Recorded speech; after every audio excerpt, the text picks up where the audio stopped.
وہ رات قیامت کی رات تھی، بھاری اور طویل۔ سلیمہ بیگم نے آنکھ لگا کر نہ دیکھی۔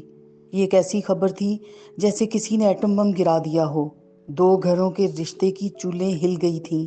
صرف عروج ہی اب دیدہ نہیں تھی، ممکنہ نتائج رضا اور مریم کے سامنے بھی تھے، اور یہی نتائج دل کو سوکھے پتے کی طرح لرزائے دے رہے تھے۔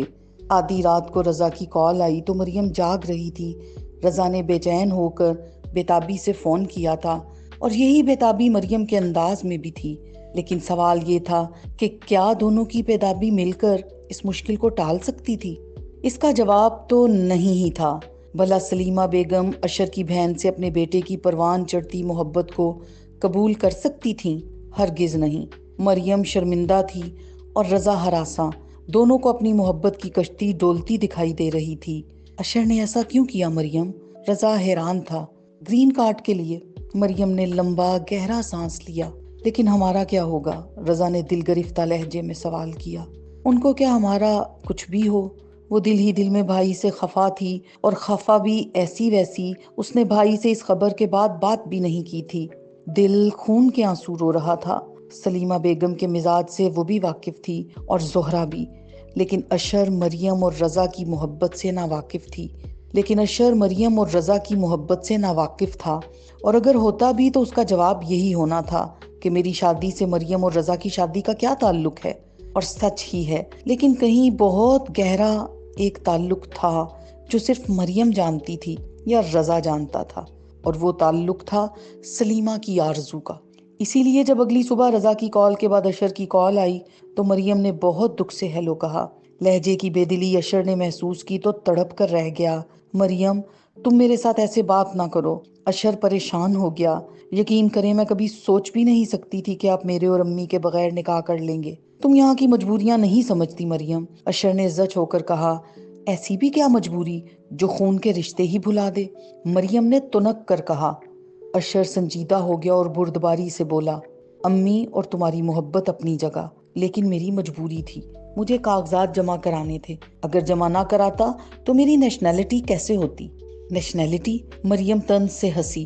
مریم پلیز میری بات کا یقین کرو، مجھے نیشنلٹی مل گئی تو تم اور امی یہاں میرے پاس امریکہ میں ہوگے۔ اشر پریشان ہو گیا۔ اور امی نے عروج سے آپ کی شادی کرنے کے خواب دیکھے تھے، آخر اسے کہنا پڑا۔ اشر سٹ پٹا گیا۔ میرا عروج کے ساتھ گزارا ممکن ہی نہیں تھا۔ مجھے یہاں کی لڑکی سے شادی کرنی تھی جو پروفیشنل ہو۔ مجھے عروج میں نہ کبھی کوئی دلچسپی تھی، نہ ہے، نہ ہوگی۔ مریم نے کوئی جواب نہ دیا تو اشر نے کہا، تم امی کو سمجھاؤ مریم، جویریہ اچھی لڑکی ہے، وہ جویریہ سے مل کر بالکل مایوس نہیں ہوں گی۔ یہ اتنا آسان نہیں ہے، مریم نے پریشان ہو کر کہا۔ لیکن مجھے اپنی شادی رجسٹر کرانی ہے، پیپر ورک شروع کرنا ہے، اس لیے تم لوگ ادھر آ جاؤ، میں باقی معاملے تم دونوں کے بغیر نہیں کر سکتا۔ اشر نے تنگ آ کر کہا۔ اب باقی کیا رہ گیا ہے؟ مریم دکھی ہو گئی۔ مریم پلیز سمجھنے کی کوشش کرو، تمہارا اور امی کا ویزا تو لگا ہوا ہے، میں ٹکٹ بھیج رہا ہوں، تم امی کو مناؤ اور آ جاؤ، تم کو میری قسم ہے۔ مریم خاموش رہی اور فون کٹ گیا۔ وہ سوچ میں پڑ گئی کہ اب کیا کرے اور کیا نہ کرے۔ اشر نے ماں کو منانے کی بھاری ذمہ داری دے کر مریم کو مشکل میں ڈال دیا تھا، وہ بھی اپنی قسم دے کے۔ مشرقی ماؤں کے مسائل ہی بہت ہوتے ہیں، دنیا کیا کہے گی، لوگ کیا سوچیں گے، کسی کو کیا منہ دکھائیں گے۔ انہیں بھی بار بار یہی خیال آ رہا تھا کہ اپنے بھائی کا سامنا کیسے کروں گی، میکے میں کیا منہ دکھاؤں گی، سسرال والوں کو کیا جواب دوں گی۔ یہی پریشانیاں زہرا کو لاحق تھیں، یہی وجہ تھی کہ زہرا کا دل ڈوبے جا رہا تھا۔ شاید ایک بات اور تھی، وہ جو خود تو محسوس کر رہی تھی لیکن زبان پہ لانے سے کترا رہی تھی، اور وہ دکھ اپنی کم مائیگی کا تھا۔ اشر نے کتنے آرام سے کہہ دیا اس نے شادی کر لی ہے۔ اس نے یہ نہ سوچا ماں کے دل میں بہو کی تلاش سے لے کر بہو کو اپنا بنانے اور بیٹے کے سر پہ سہرا سجا دیکھنے کے سارے مرحلے چھوٹی چھوٹی خواہشوں کی صورت جینے پر اکساتے ہیں، اسے اپنی ذات میں محترم و رحم بناتے ہیں۔ مگر سب کچھ ختم ہو گیا اشر کے ایک جملے سے۔ امی میں نے نکاح کر لیا ہے۔ زہرا یہ جملہ سن کر اپنے آپ میں مرسی گئی تھیں۔ مریم کھانا لے کر کمرے میں آئی۔ وہ کمرے میں اونچے محرابی بیڈ کے ساتھ ٹیک لگائے خود پہ ترس کھائے جا رہی تھیں۔ مجھے بھوک نہیں ہے، تم کھانا کیوں لائی ہو؟ زہرا نے مریم کو دیکھ کر آہستگی سے کہا۔ کیونکہ مجھے بھوک ہے، مریم نے سادگی سے کہا۔ تم کھاؤ، میں نے منع تو نہیں کیا، زہرا نے رخ پھیر کر کہا۔ امی میں آپ کے بغیر کیسے کھا لوں؟ پتا ہے کل بھی سارا دن بھوکی رہی تھیں، اشر نے تو بھوک پیاس تک اڑا دی ہے، کیا کھانا اور کیا نہ کھانا۔ زہرا رو پڑی۔ امی بھائی نے مجبوری سے ہمارے بغیر نکاح کیا ہے، اپنی خوشی سے شادی نہیں کی، مریم نے آہستہ سے کہا۔ مگر کر تو لینا۔ زہرا کے لہجے میں دکھ بھی تھا اور غصہ بھی۔ امی ان کی مجبوریاں بھی تو ہم ہی سمجھیں گے نا، وہ بتا رہے تھے صرف پیپر ورک کے لیے۔ زہرا نے مریم کو گھورا۔ تھوڑی دیر بعد وہ دوبارہ بولی، امی وہاں ایسا ہی کرتے ہیں لوگ، کرتے ہوں گے، مگر اشر کو نہیں کرنا چاہیے تھا۔ اب اگر وہ کر چکے ہیں تو ہمیں تسلیم کرنا پڑے گا۔ زہرا خلا میں غیر مرئی نکتے کو تکنے لگی۔ بھابی جانے کیا سوچتی ہوں گی، وہ پہلے ہی میرے لیے دل میں بہت کینہ رکھتی ہیں۔ انہوں نے مریم کو دکھ سے دیکھتے ہوئے کہا، امی جس بات کے لیے ہم قصوروار نہیں، اس کے لیے پریشان کیوں ہوں؟ آپ نے تو نہیں کہا تھا نا بھائی اپنی مرضی سے شادی کر لیں؟ لیکن بھابی کو کون سمجھائے؟ امی بھابی کو چھوڑیں، بیٹے کی سوچیں۔ بھائی آپ کی خفگی کی وجہ سے بہت ڈسٹرب ہیں۔ زہرا نے مریم کی بات سنی اور خاموش رہی۔ مریم نے ماں کا ہاتھ پکڑ لیا۔ امی وعدہ کریں کہ بھائی سے فون پہ بات کریں گی اور بالکل ناراض نہیں ہوں گی۔ زہرا نے جواب نہیں دیا۔ امی آپ نے ہماری خوشیوں کے لیے کیا کیا قربانیاں نہیں دیں، جوانی میں ہی بوڑھی دکھائی دینے لگی ہیں۔ اب بھی آپ کو بھائی کی خوشی بری نہیں لگنی چاہیے، یہی سمجھیں ابھی آپ کی قربانیوں کا وقت ختم نہیں ہوا۔ زہرا آ بھر کے رہ گئیں۔ کل ہی آپ ماموں کے گھر مٹھائی لے کر جائیے گا اور اپنی خوشی کا اظہار کیجیے گا۔ کہنے میں تو بہت آسان تھا لیکن جھیلنے کے لیے بہت مشکل۔ آگے سلیمہ بھاوج تھی، صرف بھائی ہوتے تو خیر تھی، کیونکہ وہ ہمیشہ سے بہن کی خوشی پر آمین کہنے والے تھے۔ زہرا کے سامنے کئی سوال تھے، وہ بھائی کی آنکھوں کا، بھابی کی باتوں کا کیسے سامنا کریں گی؟ ابھی وہ مناسب جواب سوچ ہی رہی تھی کہ مریم نے بتایا کہ بھائی بہت پریشان ہیں آپ کی وجہ سے اور وہ کچھ کھا پی نہیں رہے۔ ماں کی ممتا ہتھیار نہ ڈالتی تو کیا کرتی؟ زہرا نے خود کو آسودہ کرنے کے لیے ساری باتیں سر سے جھٹکیں۔ فجر کی نماز کے بعد زہرا نے 2 نفل پڑھے، اپنی استقامت کی، لوگوں کا سامنا کرنے کی اور اللہ سے جویریہ کو قبول کرنے کے لیے دل میں گنجائش طلب کی۔ اللہ زہرا کی دعا کیسے قبول نہ کرتا؟ آخر ایک ماں نے سجدے میں آنسو بہائے تھے۔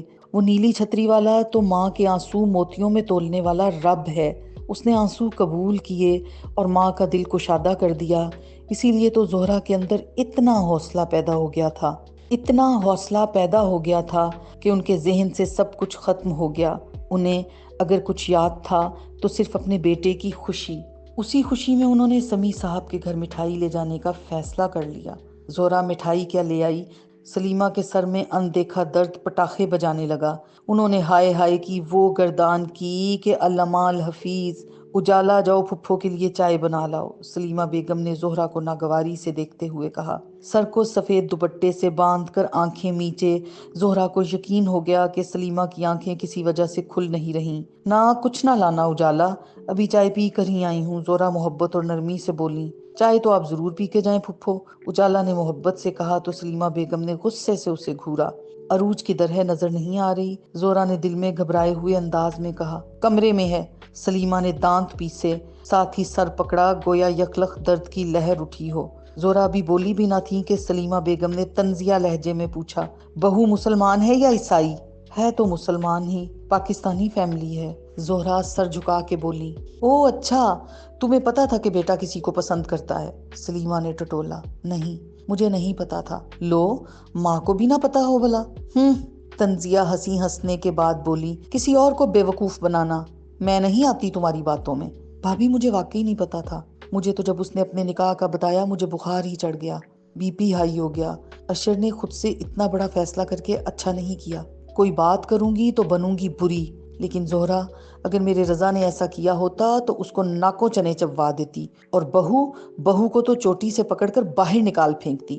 سلیمہ بیگم پھنکار رہی تھیں۔ زہرا خاموش تھی لیکن اس کے چہرے پر تکلیف کے آثار تھے۔ وہ دکھ سے بولیں، جوان اولادوں کو کیا کہوں بھابی، جب اولاد کچھ ٹھان لے تو ماں باپ کو اس کی خوشی کی خاطر ماننا ہی پڑتا ہے۔ میں تو اتنی کم ہمت نہیں کہ اپنے بیٹے کی ہر بات ہی مانتی رہوں، سلیمہ بیگم نے مذاق اڑانے والے انداز میں کہا۔ یہ سب مقدر کی باتیں ہوتی ہیں، جو ہوا سو ہوا، اللہ آگے ان کو آپس میں رہنا نصیب کرے، میرے لیے اتنا ہی کافی ہے کہ وہ خوش رہے۔ زہرا نے گہری سانس لیتے ہوئے کہا۔ سلیمہ بیگم کو اندازہ ہو گیا کہ دال گلنے والی نہیں، اس لیے اونچی آواز میں بولی، اجالا چائے لے بھی آؤ۔ نہیں، رہنے دیں، چائے پھر کبھی سہی۔ زہرا افسردگی سے ٹوٹے دل سے اٹھ گئی۔